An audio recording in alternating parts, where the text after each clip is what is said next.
Olá, meus amigos do Brasil República. Estou aqui para compartilhar com vocês mais uma notícia importante para mantê-los sempre bem informados e, juntos, repercutirmos esse assunto crucial. Eduardo Bolsonaro segue firme nos Estados Unidos, defendendo com unhas e dentes a nossa liberdade, enquanto Alexandre de Moraes, há tempos, tenta encontrar uma maneira de atingi-lo. Dessa vez, uniu forças com o PT para manter o deputado como refém no Brasil. No entanto, um fato inesperado aconteceu. O PGR petista resolveu ignorar Moraes e o STF, levantando suspeitas de que algo muito estranho está acontecendo nos bastidores. Vou mostrar para vocês todos os detalhes dessa notícia bombástica.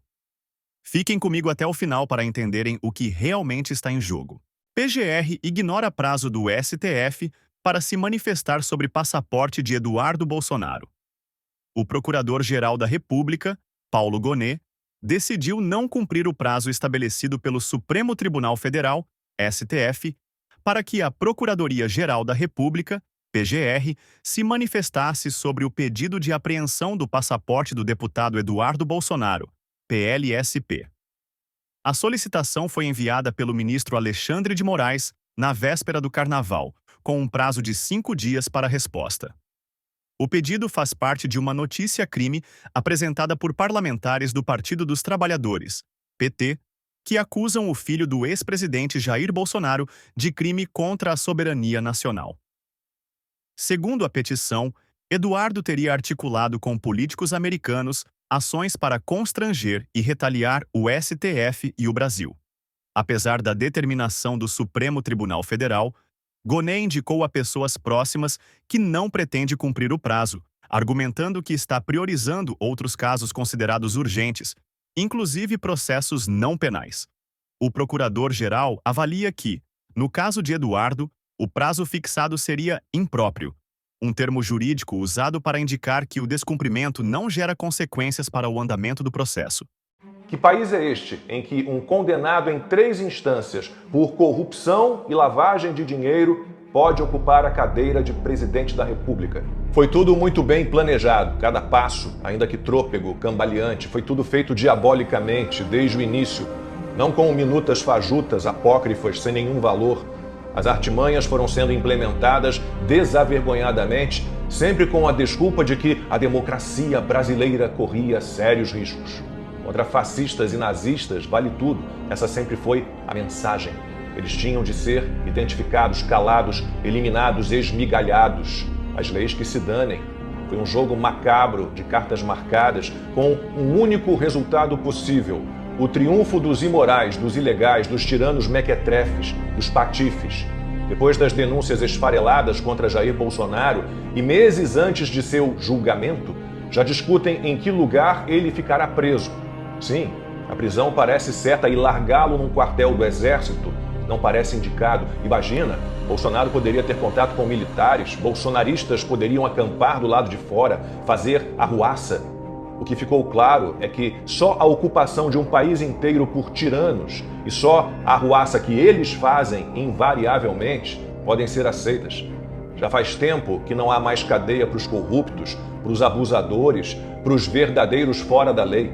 Eles estão sendo soltos para dar lugar àqueles que o Brasil, de fato, deveria proteger e apoiar. Os criminosos reais agora querem respeito. Posam de heróis para cúmplices igualmente sem coração e sem caráter, incautos e ignorantes.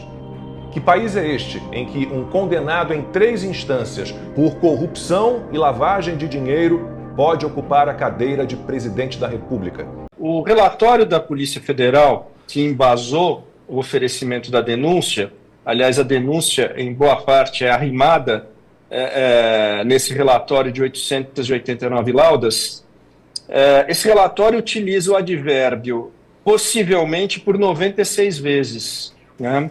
Quer dizer, o grau de convicção e de segurança jurídica dos elementos coligidos àqueles autos é absolutamente frágil. Se você precisa usar o possivelmente por 96 vezes para construir uma narrativa, significa que você não teve a capacidade de unir os pontos efetivamente dessa narrativa e trazer-lhes um mínimo de grau de convicção e de certeza. Então, o que a gente percebe é que essa acusação ela é uma filha bastarda da politização da justiça e da judicialização da política. Para mim, o que eu mais me ressinto é, de fato, o cerceamento de defesa pela negativa de acesso à integralidade dos elementos da investigação.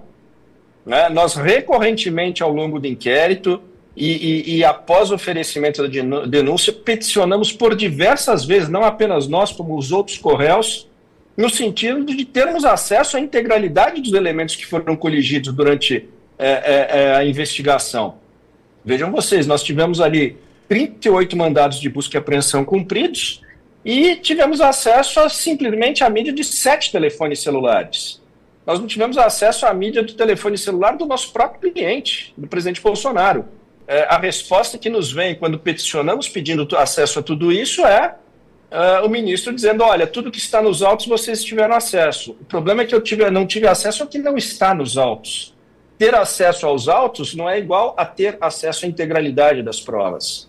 Então, quer dizer, eu tive acesso àquilo que foi previamente selecionado por quem me acusa, o que me permite supor que o que me interessa está sendo sonegado. Sim. Essa disparidade, o Ministério Público, a acusação, a polícia tem acesso a tudo e a defesa tem acesso ao que eles decidem que ela deva ter? Não. Não. Isso é trazer um processo penal, é regredir o processo penal para a Idade Média. Que essa é a notícia, influenciando governadores a se candidatarem ao Senado para que o Bolsonaro não tenha maioria no Senado. Se eles estão preocupados com a influência do Bolsonaro, o STF está preocupado com a influência do Bolsonaro nas eleições do ano que vem, está preocupado em formar uma maioria no Senado, imagina se esse STF não está preocupado em condenar o Bolsonaro por essa questão do golpe. Se o STF está fazendo campanha, está preocupado com a campanha para o Senado, imagina só o que tipo de contenção que o STF não possui. E se todo mundo está caladinho, se isso sai na imprensa e ninguém sabe quem é o ministro, se isso está sendo dito a esses governadores e nenhum desses governadores vem a público denunciar, isso significa que nós temos também um executivo, porque esses governadores são do executivo, e nós temos um parlamento, todos eles submetidos. Aí você acha que ninguém sabe quem é o ministro dentro do círculo do executivo e dentro do círculo do parlamento? Por que ninguém vem a público e denuncia quem é? Fala, olha, o fulano de tal foi me procurar. Você entendeu? É isso que eu queria ver. Eu quero ver, porque não adianta depois dizer que o STF está impactando, depois que o leite está derramado, a pessoa ir lá e falar isso está errado. O que está errado todo mundo sabe, está tudo errado nesse país. Está tudo errado. Agora, quando as coisas estão em erro, no processo de erro, é que precisa ter coragem de ir lá e contar e dizer, eu fui assediado por um ministro. Como é que não tem um governador que se sinta confortável o suficiente dentro do seu cargo para fazer isso? Porque se, enfim, não tem coragem de fazer isso, imagina então de governar o Estado.